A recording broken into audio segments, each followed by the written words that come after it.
Namaskaram, Anand. Namaskaram. Happy to see you after a hiatus and very happy to be a part amongst this eminent panel. To the viewers of News 18, very quickly, happiness, bliss is Ananda. Nara Simha is the avatara of Bhagavan that has both Nara and Simha. Mukunda is the one who gives moksham. Ratna is the resplendent gem which becomes Ratan. Anuradha is the nakshatram. Dushyanta, all the names of the panelists here and the anchor is in Sanskritam.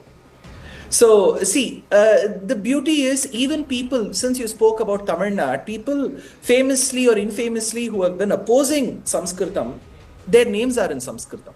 So, beginning with the names, beginning with the metros, the cities, all of it is in Sanskritam. I would fortunately and unfortunately, all our scriptures that we have respected, be it the Ramayanam, Sri Mahabharatam, the Puranas, the Upangas, they are all in Sanskritam. You take literature, Kalidasa, Magha, Sriharsha, Bhasa, Prabarasena, Kumaradasa, all of them is in Sanskritam.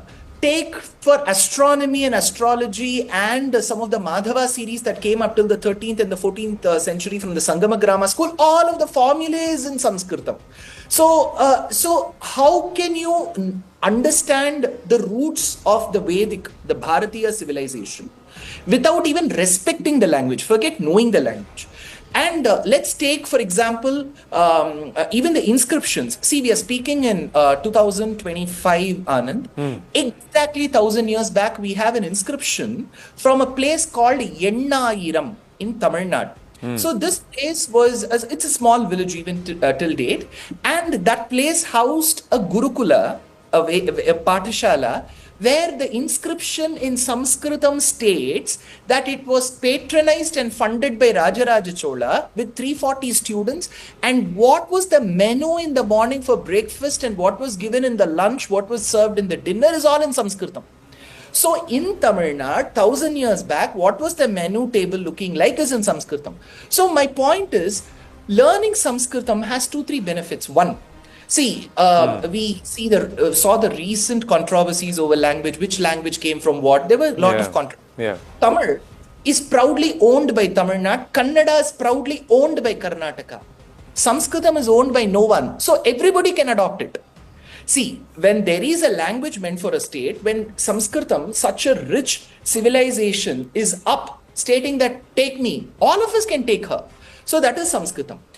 Second thing is, Anand, of course, I respect Mohan Bhagwat ji and his views. But my point is, even before bringing it into the curriculum, even for first, people should have no prejudice for the language. See, the first step of learning is to move away from disgust and hatred.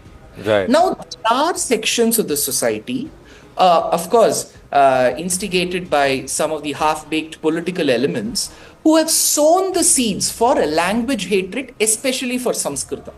So I live in the state called Karnataka, where there is a small village called near Shivamogga. It's called Shimoga famously, near that called Mattur, where not entirely, but there is a large section of the village that adheres to the Vedic curriculum and also speaks in Sanskritam on a daily basis.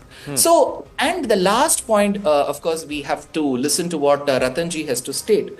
But the last point that I would like to make is, see, Sanskritam, even at a beginner level, you don't have to be a Kalidasa when you learn that language. We all speak English, but Tarur will be better at it. So my point is, Sanskritam as a language has beautifully interspersed into all the Bharatiya languages. Yes.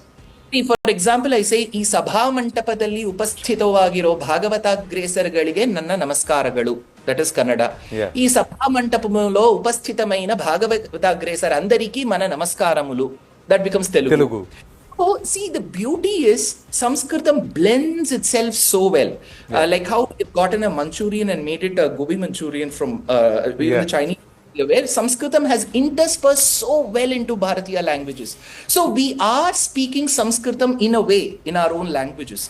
So my earnest appeal would be to political elements is do a better work and not concentrate on languages or on spaces where you are not proficient at all. True. 40% of today's Tamil is also Sanskritam. So